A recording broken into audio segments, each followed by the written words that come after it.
¿Quién se acuerda cuál fue la canción que obtuvo el peor resultado en Eurovisión de España? No. ¿No? De la misma cantadora que hay, Remedio Amaya. Remedio Amaya. En los años 80 o por ahí, tenía una canción que decía la canción Soraya. ¿Quién maneja mi barca? ¿Quién maneja mi barca? Así por flamenco. Y los estos europeos, como no entienden nada, le dieron 0 point. 0 puntos. 0 puntos, fíjate tú. Pero la canción esa a mí me ha recordado muchas veces un mensaje. ¿Quién maneja mi barca? Esa mujer, no sé en aquel tiempo, pero ella ahora es una hermana, una hija de Dios, que canta flamenco, como que tiene que cantar, pero también la escuchas cantar alabanza y se te pone, tiene una cosa auténtica, a Remedio Amaya. Pues, ¿quién maneja mi barca? Esa es la cuestión. Cuando sabes quién maneja tu barca, vas más tranquilo o vas más nervioso. De eso, parecido a esto, vamos a hablar en esta mañana. Vamos a Marcos capítulo 4. Ahora sí podemos poner la PowerPoint.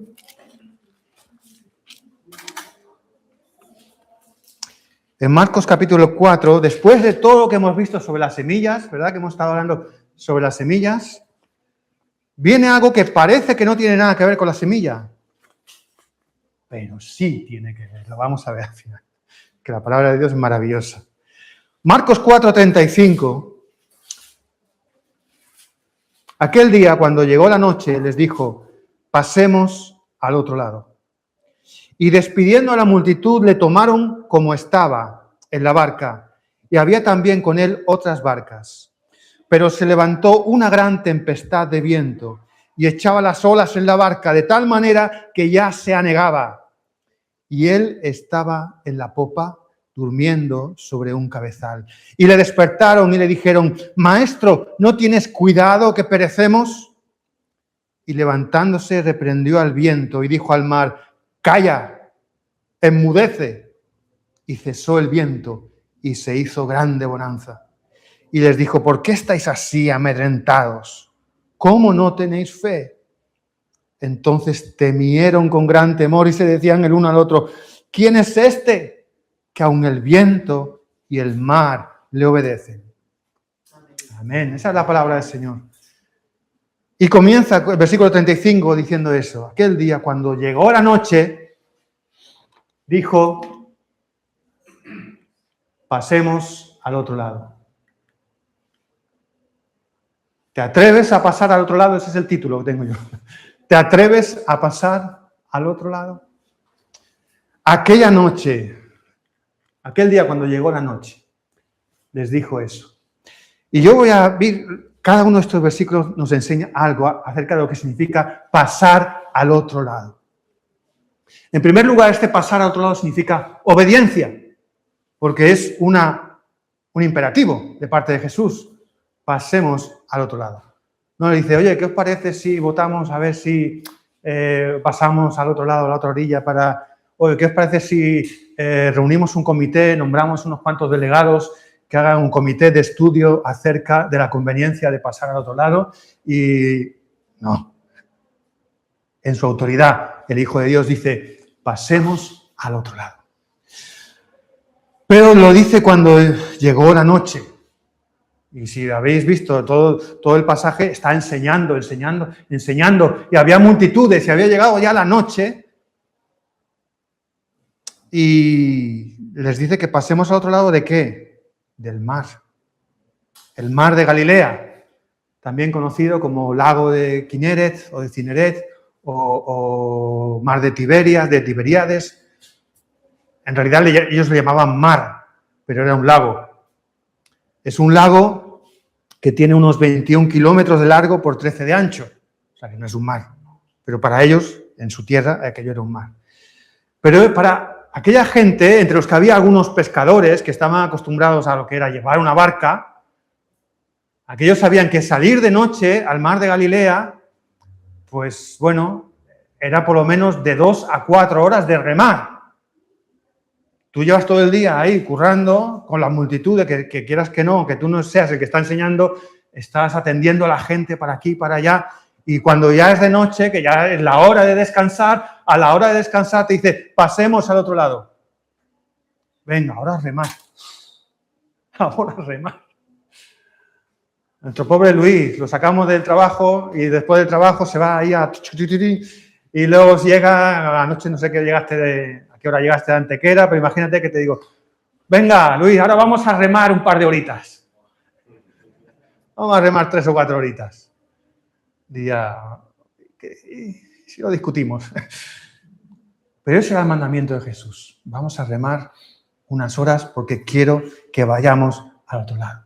Pero además, estos como eran pescadores y conocían muy bien ese lago, ese mar, ellos sabían que era muy común que en las noches el mar de Tiberias está como a unos 200 metros por debajo del nivel del mar. No tanto como el mar muerto, pero está por debajo del nivel del mar. Y allí hay, del valle de Jordán, corren unos vientos cálidos. Pero del valle, de las montañas del norte, del Golán y demás, que vienen unos vientos fríos y fuertes. Y a veces se juntaban, sobre todo de noche, esos vientos y chocaban y de repente se formaban unas tempestades terribles. Y ellos lo sabían. Así que ir de noche pues implicaba ese riesgo. Pero lo hicieron, fueron. Y eso es lo que nos tiene que tocar primero a nosotros. Si Jesús te dice, pasemos a otro lado, tienes que estar dispuesto a obedecer, aunque no te sientas muy cómodo en ese momento. Y nos lo recuerda también Abraham, porque cuando nos habla de Abraham, la Biblia dice que Dios lo llamó y le dijo, sal de tu casa, de tu parentela, de donde tienes tus raíces. Sal de donde están incluso tus ancestros, todo lo que significa algo para ti, tu nombre, tu apellido. Sal de ahí y ve a la tierra que yo te mostraré. Y nos dice que salió Abraham sin saber a dónde iba. Eso es obedecer. Y a nosotros nos cuesta, pero es un buen ejemplo. Y el segundo punto de lo que significa pasar al otro lado es que significa abandonar ese glamour y esa comodidad de las multitudes, porque estaban allá a la orilla del lago, una especie de anfiteatro natural, en una ladera, y las multitudes allí escuchando. Y qué bien se está cuando tú ves como este de aquí, una mega iglesia con su supercoro, con todo una cosa así como lo de Dante Gebel o lo de estos que salen por la tele, que tienen Yo no lo critico, no digo nada. Solo que digo que lo mío es mejor, pero bueno, no lo critico. Eso es algo que te dices, qué bien se está aquí. Qué bien es para un predicador. Yo no voy a decir muchas veces, pero unas cuantas veces he estado así, delante de multitudes, de cientos de personas. Y te da como dices, mira. Pero al final dices, ¿esto es lo que Dios quiere para mí? Pero a muchas personas nos puede dar el deseo de buscar eso y decir, ahí es donde se está bien. Y sí, se está bien. Pero es en ese momento que tú estás bien, que tú estás a gustito con toda la gente escuchándote, con todas las cosas cómodas, todo ya hecho, con un buen público, un buen auditorio, y dices, aquí sí vale la pena predicar, porque aquí hay mucha gente predicando, aquí sí vale la pena. Entonces Jesús te dice, vámonos al otro lado. ¿Y sabéis lo que había al otro lado? ¿Sabéis lo que había? Un endemoniado, nada más. Un endemoniado y un montón de gente que quería echar a Jesús, que no lo querían ni ver. Eso es lo que había al otro lado. Pero Jesús dice, pasemos al otro lado. Y uno tiene que escuchar su voz. Y él dice que le tomaron como estaba, dice aquí el versículo 36. Quiere decir, ni cambiarse de ropa, ni darse una duchita, ni prepararse, ni refrescar. Tal como estaba, ¡pum!, se fueron en la barca. Hay que abandonar eso. Cuesta dejarlo. Cuesta dejar los grandes escenarios por una pequeña barca. Pero eso es lo que significa también. Y significa, pasar al otro lado, significa enfrentarse a la tormenta, porque es lo que vino enseguida. Se levantó una gran tempestad de viento y echaba las olas en la barca de tal manera que ya se anegaba. La barca se estaba empezando a hundir. ¿Cuántos aquí tenéis experiencia con las barcas?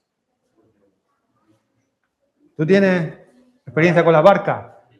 De navegar. Alejandro también tiene bastante experiencia de navegar. ¿Y qué te entra en el cuerpo cuando hay una tormenta y empieza a llenarse de agua la barca? ¿Qué dice?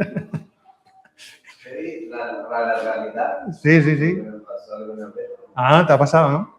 Aclamar. Clamar al Señor. Sí, Pero sí. cuando te rescatan, te olvidan. Ah, amigo. Amigo. Pues eso tenían ahí al Señor. Lo tenían ahí. Pero vamos a ver un punto más sobre eso enseguida. Pero aquí, quiero decir, cuando Él dice pasemos a otro lado, tú lo obedeces, tú dejas todas las comodidades y le sigues. Y dices, bueno, pues ya que he sido obediente, ¿qué menos que todo me vaya muy bien? He sido obediente a Dios, le he hecho caso, pues por lo menos que me trate bien. Pero no, lo primero que pasa es una tormenta que allí están muertos de miedo. Y seguir a Jesús al otro lado va a traer tormenta, porque hay muchos intereses en contra de que tú des ese paso al otro lado. Y va a venir la tormenta. Y va a venir la tormenta. Cuando hay algo importante delante, vas a ser puesto a prueba. Algunos habéis visto esa película que se llama Amazing Grace. Es la historia de... Bueno, Amazing Grace es el título de un himno que en español se llama Sublime Gracia. Sublime Gracia del Señor. Y el Amazing Grace, cuando es una película americana, siempre que hay un entierro y tocan las gaitas, están tocando la melodía del Amazing Grace. Es la sublime gracia del Señor que me rescató a mí siendo un vil pecador. Pero ese himno lo escribió un tal John Newton. Y ese John Newton había sido un traficante de esclavos. Era tratante de esclavos. Una persona, vamos a decir hoy, ruin. Y un tratante de esclavos que un día, estando en una tormenta con uno de sus barcos esclavistas, temió por su vida y vio que iba a morir. Y ese día él de verdad clamó a Dios. Y él se lo hizo sinceramente. Y después de eso, él se entregó a Dios, siguió al Señor, dejó el trabajo que estaba haciendo y no solo lo dejó, sino que se dedicó a combatirlo. Y una de las personas a las que él ayudaba era un parlamentario inglés que se llamaba William Wilberforce. Y la película Amazing Grace, si la veis, no es una película cristiana, de factoría cristiana, pero es una película que cuenta una historia de cristianos. Es bueno que la busquéis por ahí, Amazing Grace. ¿Veis? Es la historia de William Wilberforce, este parlamentario británico que a finales del siglo XVIII él sintió que Dios le llamaba a que su país aboliera la esclavitud. Y él entró en política. Y él se dedicó a eso. Presentó en 1791 su primer proyecto en el Parlamento para abolir la esclavitud y perdió 163 votos contra 88, casi el doble en contra. Era para desanimarse. Pero entonces este hombre, John Newton, del que os he hablado antes, este que fue rescatado de esa vida, que había tenido esa experiencia en el barco, él le dijo, si Dios no hubiera querido seguir adelante con esto de abolir la esclavitud, no te habría puesto a ti en este asunto. Y le dijo, el tamaño de la resistencia me parece una evidencia de la importancia de lo que haces. Dicho en otras palabras, toda esa resistencia tan grande que hay contra la ley que tú quieres imponer en tu país, esa resistencia tan grande, lo que demuestra es que es algo bueno, que viene de Dios. Y él presentó en 1791 con una gran derrota, la volvió a presentar en 1792, en el 93, en 1797, en el 98, en el 99, en 1804 y en 1805, por fin, el Parlamento británico aprobó esa ley por la que él venía luchando 16 años. 16 años de tormenta. 16 años de tormenta en que la gente le decía, este cristiano, tan cristiano fanático, va contra los intereses de nuestro país. Porque ir contra la esclavitud era ir contra los intereses de su país, claramente. Pero perseveró contra la tormenta. Perdón, fue en 1807 cuando se aprobó. Pasemos al otro lado, significa pasar por el aparente silencio de Dios. Porque el versículo 38 dice que él estaba en la popa, durmiendo sobre un cabezal, y le despertaron y le dijeron, Maestro, ¿no tienes cuidado que perecemos? Está dormido. Está dormido. Mi madre decía de mí, este niño se duerme en la punta de una espada. ¿Sabes lo que significa eso? Si me pones una espada así, yo me recuesto sobre la espada y me duermo igual. Si me dejáis aquí, yo me quedo un ratito así y estáis calladitos, igual. No tengo ningún problema para dormirme. Me alegra ver que Jesús era igual, porque en medio de una tormenta, Él durmió. Eso también es un símbolo de que estaban cansados. Pero también era una prueba para ellos. Está con nosotros, pero está dormido. En los Salmos se menciona varias veces esa sensación y se dice, Señor, ¿hasta cuándo vas a callar? ¿Hasta cuándo vas a mantener silencio? En Isaías 59 se le dice al pueblo de Israel, no pensáis que Dios es que está sordo, no, es que vuestros pecados han hecho que ya no quiera escucharos, así que tenéis que arrepentiros. O en 1 Pedro 3, versículo 7, nos dice a los maridos,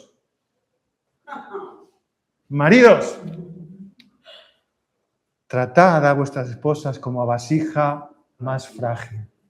¿Para qué? Para que vuestras oraciones no tengan estorbo. Está diciendo, cuando tú estás orando a Dios y parece que Dios no te responde, si estás casado, una prueba en el check que tienes que hacer es decir, ¿estoy tratando bien a mi mujer? ¿Quién dice amén? Amén. ¿Ningún hombre dice amén? No, hombre tiene que decir amén. Amén. Eso tiene que ser así. Es una tarea especial de parte de Dios y eso de las oraciones es como una alerta. Es una alerta porque tenemos la tendencia, yo hablo por mí, la tendencia a descuidar. Que los hombres, las mujeres, bueno, no quiero generalizar, por favor, no estoy generalizando, pero lo que yo he visto es que muchas veces las mujeres no necesitan reavivar su amor, por así decirlo. Pero sí necesitan que se les recuerde que las quieren. No sé si lo estoy diciendo bien. Necesitan detalles. Y los hombres pensamos, y ya se lo dije, cuando éramos novios ya dije que la quería. Ya cuando nos casamos ya hice la promesa que tenía que hacer. Yo ya... Quizás una diferencia de carácter, yo no entiendo mucho de la composición de las cuestiones de hormonas y todo eso, no sé. Pero en la realidad lo he visto así. Y quizá una alerta que Dios nos ha puesto a los hombres es esa.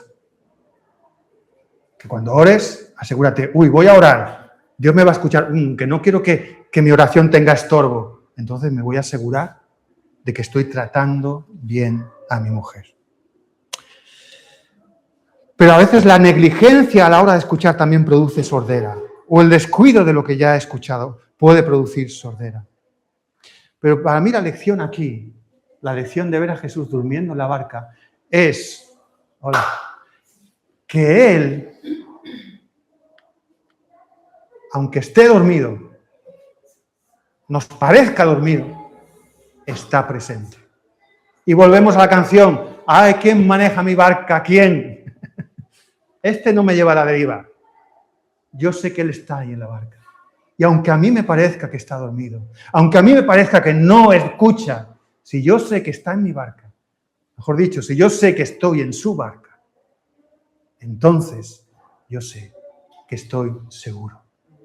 La Biblia nos exhorta una y otra vez a saber que Dios es la roca firme sobre la cual no tenemos por qué temblar. Quiero decir, a mí me altera la tormenta, me altera mucho la tormenta, pero a mi Señor no le altera lo más mínimo. Fíjate que hasta está durmiendo. Fíjate si le altera la tormenta, que se está echando una siesta. Y eso me tiene que dar seguridad a mí. Lo siguiente que aprendemos es que pasemos al otro lado significa contemplar su poder inimitable. Porque aunque en un momento te parezca dormido, te parezca callado, parece que Dios está en silencio, al momento siguiente puedes contemplar su poder inimitable. Él es el Señor de la creación. A veces hay otros poderes que imitan el poder de Dios. Hay otros poderes que imitan el poder de Dios. Y yo no entiendo mucho de eso. Pero lo he visto, bueno, me han contado también. He visto cosas, no muchas, me han contado, otras que no tengo por qué desconfiar. Pero me han contado experiencias de cómo en ciertos rituales oscuros afecta atmosféricamente. Afectan la cuestión climática. Por ahí me están diciendo que sí. No voy tan desencaminado.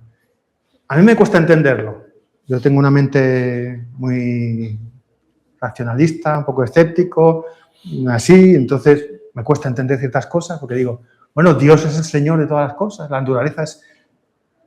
Pero es verdad que a veces he escuchado eso, de cómo ciertos poderes oscuros parecen como que pueden afectar al ambiente. Y me pregunto si tal vez es lo que pasa aquí, porque daos cuenta de lo que hace Jesús. Le dice, cállate, enmudece. Se lo dice al viento, dice, increpa al viento. O sea, como que regaña al viento y al mar le dice, cállate, enmudece.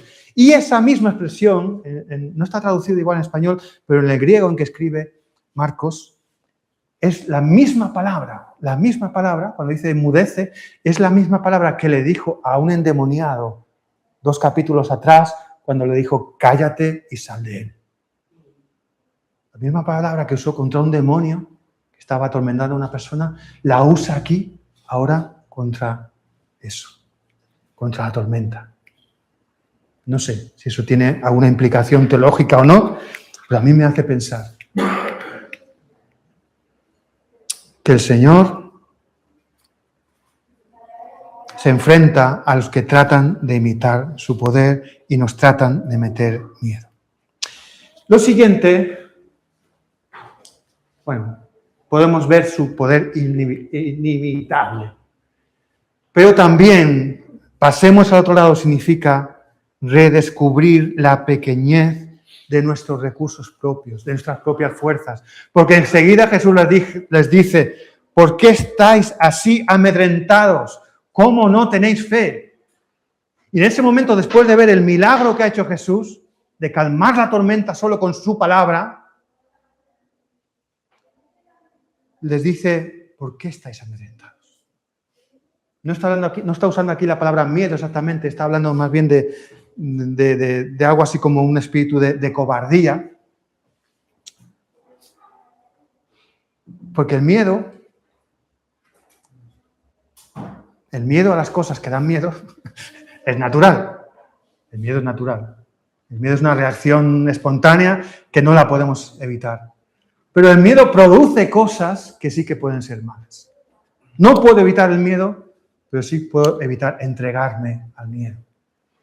Y es lo que le había pasado aquí a ellos. Se habían acobardado, habían perdido la esperanza. ¿Cómo no tenéis fe?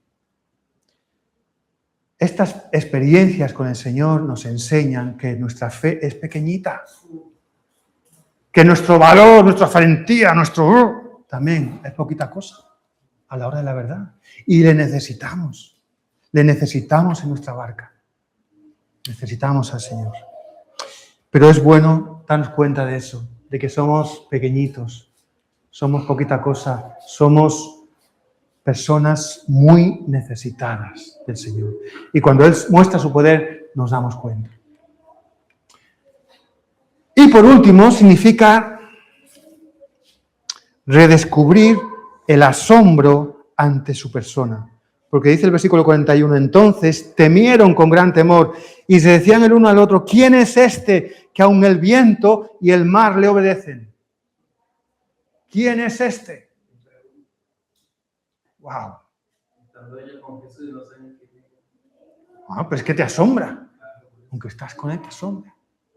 Y yo creo que es algo bueno. Cuando sigues este mandamiento de pasemos al otro lado, vas a entrar en una dinámica. Una dinámica en la que va a haber tormenta y todo lo que hemos visto, pero al final vas a llegar al asombro. Decir, ¡wow! ¿Quién es este? Me habían hablado de Jesús, pero es mucho más de lo que me habían hablado. Había oído hablar de su palabra, de los evangelios, de sus principios, de su obra, pero conocerle es algo que no tiene comparación. ¿Quién es este? Mi consejo, por favor, no dejes de asombrarte jamás del Señor. Hay un teólogo suizo del siglo XX, Karl Barth, un tanto malentendido desde el fundamentalismo, pero yo creo que nos puede enseñar muchas cosas este teólogo suizo.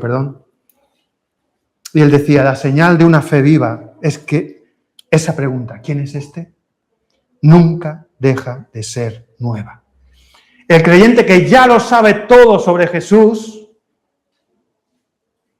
que ha dejado de asombrarse ante Jesús, puede pensar, es que ya ha llegado al final del camino. No, el que ha dejado de asombrarse a Jesús no ha llegado al final del camino.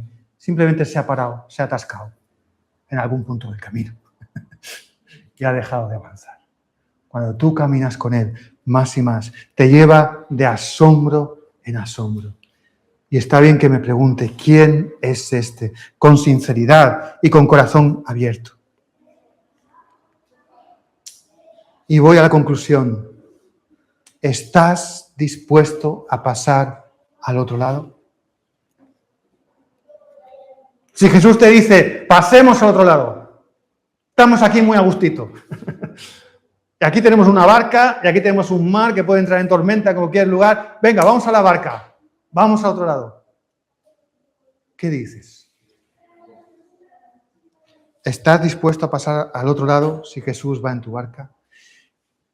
Y la otra pregunta, ¿qué significa ese otro lado para ti? ¿Qué significa? ¿Qué significa pasar al otro lado? Ellos no lo sabían muy bien, pero Jesús sí lo sabía. Había una persona al otro lado, que era una tierra de paganos. Había una persona que tenía demonios para parar un tren, como decimos aquí. Que andaba por los cementerios, que rompía las cadenas, que yo qué sé, una barbaridad. Tenía todo el pueblo asustado. Era el típico de la persona además marginada, que cuando los niños lo veían le tiraban piedras, seguro. Pasaron al otro lado a por esa persona. No por una multitud, no por un estadio lleno, no por un premio de, qué sé yo, por una persona. Y aún así esa persona después les dijo, lo veremos la semana que viene, quiero ir con vosotros. Dijo, no, tú quédate aquí. ¿Sabéis por qué? Porque esa persona era una semilla. Venimos hablando de la semilla, y este pasaje, ¿qué tiene que ver con la semilla? Jesús le dice, pasemos al otro lado, porque tenemos que plantar una semilla allí. Aquí ya hay mucho. El hecho de que empezar tomando de lo que... Sí.